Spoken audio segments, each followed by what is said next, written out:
La nouvelle au club africain, c'est que vous êtes dorénavant le manager général du club africain. Vous confirmez? Oui, c'était déjà dans l'esprit des décideurs, et le premier décideur c'est le président Jamani Latrousse, de me confier officiellement ses responsabilités. Donc je me rapproche de lui, en collaboration étroite avec l'entraîneur M. Belchian, et sans hiérarchie. C'est une collaboration de président à coach principal, avec ces trois pôles, avec un manager général qui est là pour développer le club, ses missions dans ses structures, pour mettre l'équipe professionnelle dans les meilleures conditions de travail, selon développement des structures, en ayant une collaboration sur le plan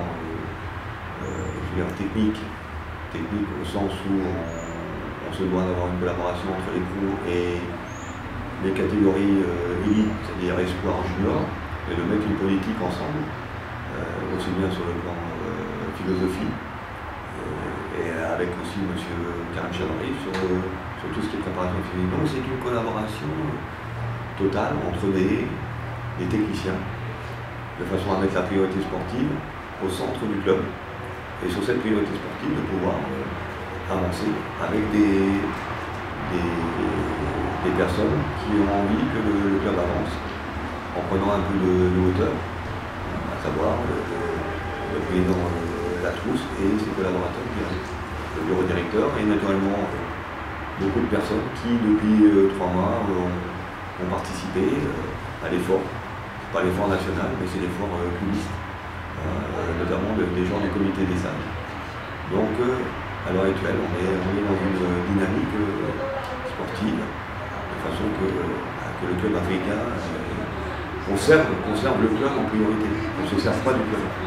On va servir le club pour le mettre au plus haut niveau et arriver à gagner des titres au niveau national, savoir le championnat à coup,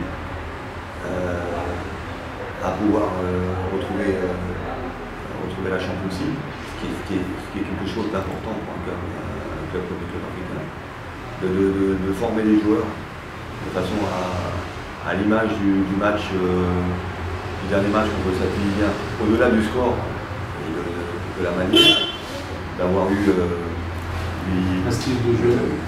Oui, mais au-delà de ça, d'avoir eu 8 joueurs du club, 8 joueurs avec une moyenne d'âge, si on enlève Alexis, Ezekiel, Dawadi, une moyenne d'âge de 20, 21, 22 ans, sachant que l'IFA n'est pas un joueur âgé, donc, et peut-être le gardien de but.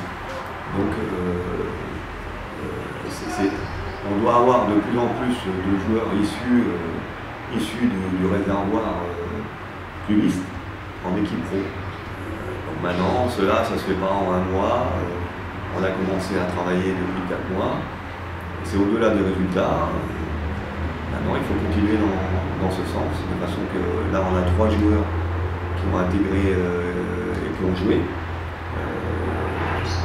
les derniers matchs et qui ont assuré 2 victoires. Donc c'était important, un joueur comme Agrippini, Jésiri, même s'il n'y a pas eu beaucoup de temps de jeu, mais ils ont fait partie du groupe, et puis à la Marzuki. Maintenant, d'ici 6 mois, il faut que 2 ou 3 joueurs intègrent le monde pro, et que des juniors intègrent les espoirs, et qu'on rajeunisse les effectifs avec un potentiel de talent. Donc c'est à l'heure actuelle ce que le club africain se doit de faire, mais comme beaucoup de clubs, pour pouvoir, dans cette nouvelle ère qui arrive, où il faut s'organiser et compter sur ses propres moyens et bien travailler. Alors pour bien travailler, il faut des structures, il faut des hommes, il faut de la compétence. Dans tout ça, c'est-à-dire vous n'allez pas lâcher la direction technique, hein? Non, ça reste en mes prérogatives, mais je me rapproche un petit peu plus des pros. encore une fois, sans implication directe sur les choix techniques. C'est une collaboration, comme j'ai vu ces derniers temps, de manière étroite avec le coach, et de manière souvent, même de manière informelle. On n'a pas besoin d'avoir des réunions officielles, dans un cadre bien défini. Vous savez, il vaut mieux se voir souvent pour faire avancer les choses. Il y a beaucoup de choses à faire avancer au niveau médical. Donc là, j'ai décidé que les pros, avant de partir en stage, se devaient d'être observés par un chirurgien dentiste, parce que c'est quelque chose d'important par rapport à tout ce qu'il peut y avoir comme blessure. Donc voilà, c'est une collaboration. Vous savez, les paroles, c'est une chose. Maintenant, il faut mettre des choses pratiques, des actes et du concret. Et là, le coach, il a son langage. Il n'y a qu'un langage dans le club, c'est le langage du coach. Moi, j'ai un langage qui n'est pas par rapport à l'équipe pro, c'est par rapport à la politique sportive qu'on va mettre en place. Donc il faut que chacun sache être à sa place. C'est-à-dire le président, il préside, l'entraîneur principal, il manage, le manager général, il est là pour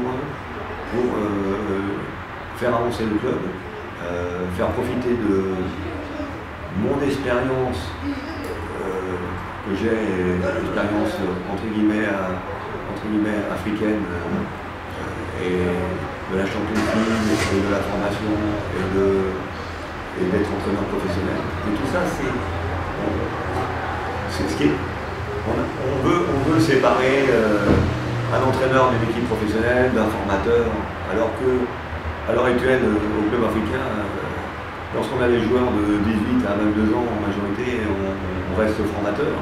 Maintenant, il n'y a qu'une chose, c'est qu'au lieu de jouer au parc, ou de jouer à El Barça, ou je ne sais plus, à Villers sur le synthétique, on joue à El Menza ou on joue à Rades. Et ça, c'est la seule différence, c'est qu'un jeune joueur, il se doit d'être fort sur le plan technique, tactique, mais il faut aussi savoir que quand on joue à Rades, on joue devant 45 000 spectateurs, on joue devant 5 000 spectateurs, c'est que jouer à Rades, c'est pas facile. Donc il faut arriver à les former. Donc voilà la seule différence. Mais naturellement, le jour du match, il faut prendre les 3 points. Parce que sinon, et puis, d'avoir une grande force au club africain, c'est les supporters. Nos supporters, c'est une grande force au niveau du club africain. Les supporters doivent savoir quel est le projet que l'on est en train de mettre en place. Il y a une certaine impatience par rapport aux résultats, mais il faut avoir une patience. Dans les 6 mois, il faut qu'ils aient la patience on veut comme tout le monde veut que le club africain soit au plus haut. Et ça, c'est l'ambition des dirigeants, des techniciens, des cadres, et puis des écoles, et du personnel du centre de formation, du personnel ici du parc. Tout le monde va être dans la même unité. Ben nous, au nom de tous les supporters du club africain, on vous remercie parce que vous avez échangé énormément de trucs pendant les petits passages chez nous et nous sommes très heureux que vous restez chez nous et on vous dit mabrouk pour la fonction de manager général. Oui, c'est une fonction. Vous savez, les termes sont une chose. L'important, c'est de pouvoir déjà avoir les moyens. Il faut qu'on se donne les moyens, pas les moyens de luxe, mais les moyens de conforter le club dans des dispositions de travail. Donc il faut arriver à continuer à développer le club, même dans la difficulté, et essayer d'améliorer les conditions de travail et les conditions des gens. Bon, il faut avoir des conditions et puis s'y atteler. Et bon, c'est pour ça qu'on ne peut pas. J'en profite pour la reconnaissance que beaucoup de personnes, de clubs en Tunisie me portent.